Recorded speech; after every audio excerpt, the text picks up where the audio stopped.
காஞ்சி சிட்டுக்குருவி சேனல் நேயர்களுக்கு வணக்கம். எனது சேனலை தொடர்ந்து பார்த்துன்னு வர என் மக்களுக்கு இனிய தீபாவளி நல்வாழ்த்துக்கள். நான் இப்போ என்ன செய்ய போகிறேன்னா ரவா லட்டு செய்ய போகிறேன். அது எப்படி செய்யறதுன்னு சொல்கிறேன். இப்போது ரவா லட்டுக்கு என்னென்ன தேவைன்றதை சொல்கிறேன். ரவை, சர்க்கரை, பால் 200 ஊற்றி வச்சுருக்கேன், முந்திரி, திராட்சை, நெய், ஏலக்காய் வந்து பொடி பண்ணி வச்சுருக்கேன், சர்க்கரை போட்டு பொடி பண்ணி வச்சுருக்கிறேன். கொஞ்சம் ஏலக்காய் ஒரு 20 ஏலக்காய் போட்டு சர்க்கரை போட்டு பொடி பண்ணி வச்சுட்டேன். இதுக்கு திட்டமாக போட்டுட்டு மீதி வச்சுருந்தா காப்பியில் போட்டுடலான்னு சொல்லிட்டு கொஞ்சம் அதிகமாகவே பண்ணி வச்சுருக்கேன். இப்போது ஒரு கடாயை கேஸில் வைக்கிறேன். வச்சுட்டு கேஸை பற்ற வைக்கிறேன்.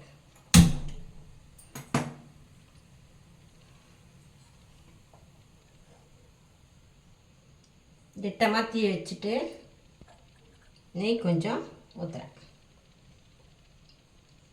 நெய் வந்து ஒரு 4 ஸ்பூனுக்கு ஊற்றுறேன்.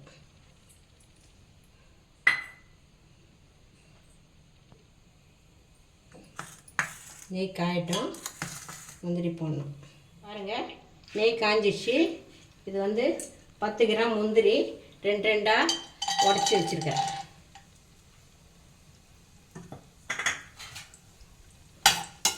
அந்த உடைச்ச முந்திரியை நெய்யில் போட்டு வறுத்துக்கலாம்.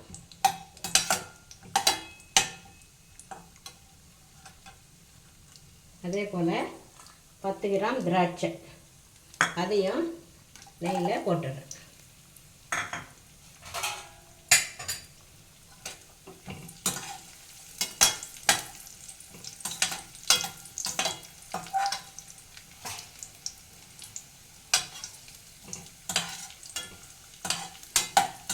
முந்திரியும் திராட்சையும் வறுபட்டுச்சு.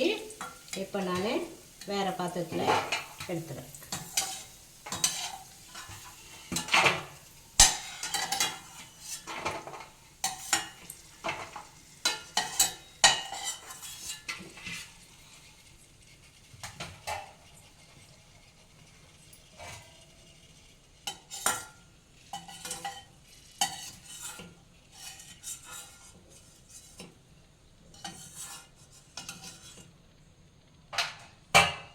இப்போது ரவை எவ்வளோ போடணும்னு சொல்கிறேன். இது ஆழாக்கு, அரிசி அளக்கிற ஆழாக்கு.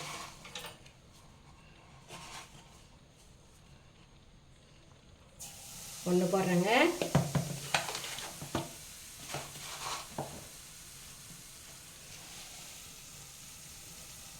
ரெண்டு அழாக்கு போட்டிருக்கேன்.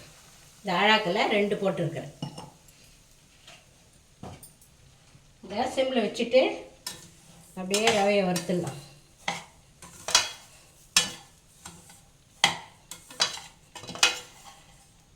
பாருங்கள், ரவை நல்லா வறுபட்டுச்சு. வாசனை வரும். இந்த பாருங்கள், கலரு வறுபட்ட கலரு மாறி இருக்குது பாருங்கள். கொஞ்சம் செவந்த நிறமாக வெள்ளையாக இருந்ததில்ல, அது கொஞ்சம் செவந்த நிறமாக இருக்குது பாருங்கள். இப்போது இதை வந்து இந்த முந்திரி திராட்சையாக கூட போட்டுடுறேன்.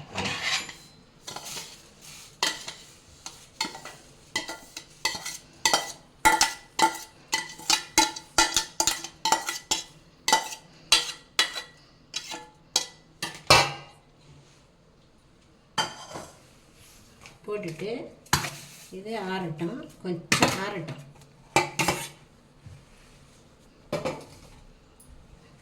அதுக்குள்ளே பால் ஊற்றி வச்சுருக்கேன். இது பாருங்கள், ஒரு 200 பாலுக்கு கொஞ்சம் அதிகம், ஆனால் கொஞ்சம் தான் தேவை. அதனால் இந்த பால் காயட்டும். அதுக்குள்ளே சர்க்கரையை பொடி பண்ணிக்கலாம். அதே ஆழாக்கு தாங்க, ரவை அளந்த ஆழாக்கு தான். அதுலேயே சர்க்கரை எடுக்கிறேன்.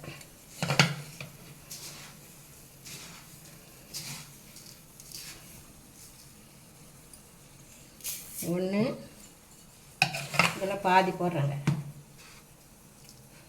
1.5 அழகு.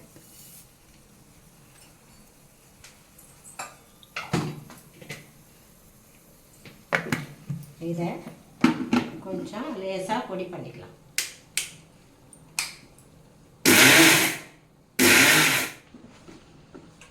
பாருங்கள், இது மாதிரி பொடி பண்ணிக்கணும்.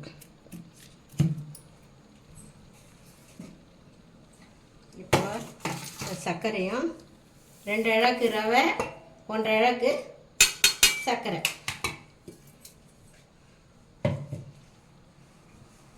நெய் வந்து பெரிய ஸ்பூனில் 4 ஸ்பூன் ஊற்றணும்.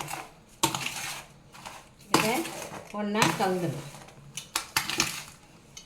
ஏலக்காய் ஏற்கனவே சொன்னேன் இல்லைங்க, ஏலக்காய் தாராளமாக தான் பொடி பண்ணி வச்சுருக்கிறேன். ஏன்னாக்கா அப்புறம் மீந்துது, அது நான் காப்பிக்கு போட்டுப்பேன், இஞ்சி காப்பிக்கு. இது கொஞ்சம் போடுறேன், ஒரு 1/2 ஸ்பூனுக்கு மேலே போடுறேன், 3/4 ஸ்பூன் போடுறேன். வாசனையாக இருக்கும். சர்க்கரை சேர்த்து அரைச்சி வச்சுருக்கிறேன். ஏலக்காய் ஒரு 10 ஏலக்காய் அரைச்சேன் நான். இதுக்கு ஒரு 3/4 ஸ்பூன் போட்டிருக்கிறேன். தீபாவளிக்கு குழந்தைங்களெல்லாம் பத்திரமா பார்த்துக்குங்க. வெடி வெடிக்க சொல்ல நீங்கள் பக்கத்தில் இருக்கணும். வேலை இருக்குதுன்னு அசால்ட்டாக விட்டுறாதீங்க. குழந்தைங்கள பார்க்கணும், ஜாகிரதையாக பார்க்கணும். பக்கெட்டில் தண்ணி வச்சுக்கின்னு அது வெடிச்ச இந்த மத்தாப்பு அதெல்லாம் இதை எடுத்து தண்ணியில் போட்டுனா கூடவே இருங்க. தயவுசெய்து குழந்தைங்கள்லாம் பத்திரமா பார்த்துக்குங்க. தீபாவளிக்கு பட்டாசு வெடிப்பாங்க, பத்திரமா நாம் தான் பார்த்துக்கணும் குழந்தைங்கள, கண்ணு மாதிரி.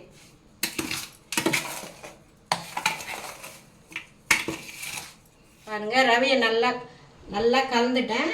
சர்க்கரை, முந்திரி, ஏலக்காய் எல்லாம் ஒன்றா கலந்து வந்துச்சு. இப்போ பாருங்கள், பாலும் நல்லா காஞ்சிச்சு. இதை லேசாக தான் ஊற்றணும்.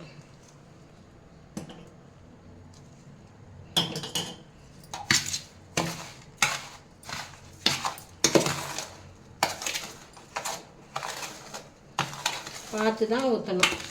அதிகமாக ஊற்றிட்டோம்னா ஒரு மாதிரி ஆகிடும், குடிக்க வராது. இருக்கிறதுலே ஈஸியான ஸ்வீட்டு தான். நம்ம அவசரத்துக்கு எப்போ வேணாலும் செய்யலாம்.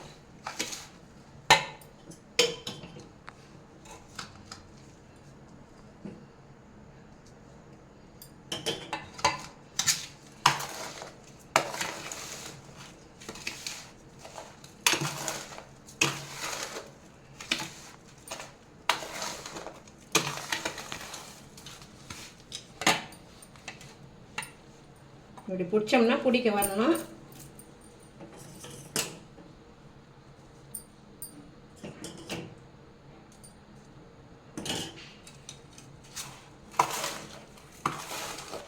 நீங்கள் பார்த்து பார்த்தே ஊற்றலாம், ஒன்றும் தப்பு கிடையாது. பொறுமையாக செய்யலாம்.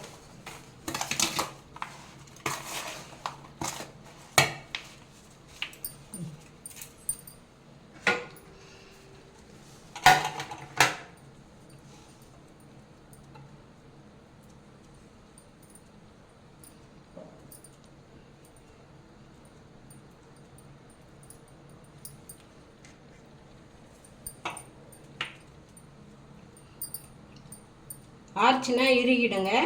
நல்லா ஆற ஆற இருக்கும். ரொம்ப கல் மாதிரி இருக்காது, நல்லாயிருக்கும்.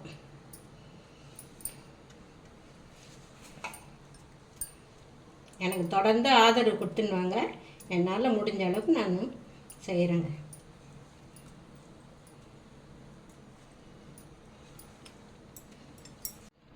பாருங்கள், மொத்தத்தையும் நான் உருண்டை பிடிச்சிட்டு சொல்கிறேங்க. பாருங்கள், ரவா லட்டு செய்துட்டேன். இதை வந்து சாப்பிட்டுட்டு எப்படி இருக்குதுன்னு பாருங்கள். இதே மாதிரி நீங்கள் செஞ்சு பார்த்துட்டு எனக்கு சொல்லுங்கள். காஞ்சி சிட்டுக்குருவி சேனலுக்கு லைக் பண்ணுங்கள், ஷேர் பண்ணுங்கள், கமெண்ட் பண்ணுங்கள், மறக்காமல் சப்ஸ்கிரைப் பண்ணுங்கள். நன்றி.